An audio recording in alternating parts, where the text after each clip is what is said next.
ദൈവത്തിൻ്റെതാണ്. ഭരണം റാണി ലക്ഷ്മിഭായിക്ക്, ഝാൻസി അവർക്കുള്ളതാണ്.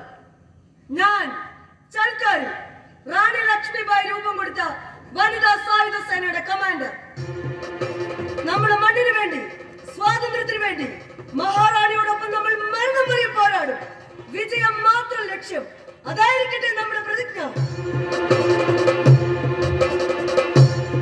വിജയം വരെ അല്ലെങ്കിൽ മരണം വരെ യുദ്ധം.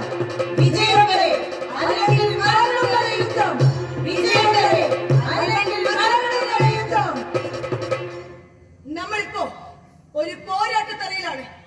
ജനിച്ച മണ്ണിൽ ജീവിക്കാനുള്ള അവകാശത്തിന് വേണ്ടി, ഈ മണ്ണും ജലവും വായുവും നമ്മുടേതാണെന്ന് പ്രഖ്യാപിക്കാൻ വേണ്ടി. ഇവിടെ സ്ത്രീ പുരുഷ വ്യത്യാസമില്ല, വർണ്ണ വിവേചനമില്ല.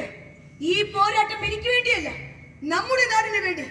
ഇനി വരാൻ പോകുന്ന തലമുറയ്ക്ക് നിർഭയരായി ഈ മണ്ണിൽ നിന്നും പാടാൻ കഴിയട്ടെ ധീരദേശാഭിമാനികളുടെ ചരിതം. അതെ, ധീരദേശാഭിമാനികളുടെ ചരിതം.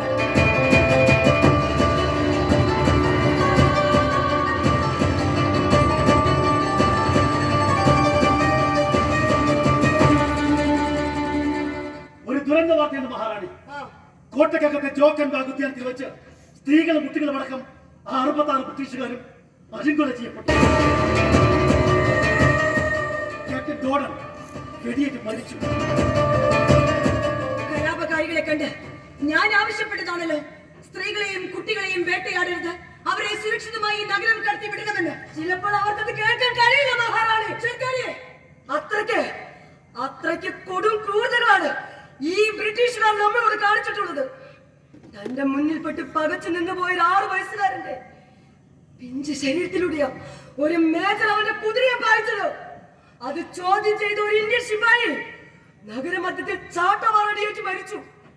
ഞങ്ങൾ കർഷകരുടെ കന്നുകാലികളെ അവർ കൂട്ടത്തോടെ വന്ന കൊള്ളയടിച്ചു കൊണ്ടുപോയത്. അതിനെ ചെറുത്തു നിന്ന് എന്റെ ഭർത്താവ് അടക്കം 6 ഗ്രാമീണരെ അവർ തലകീഴായി കെട്ടിത്തൂക്കി.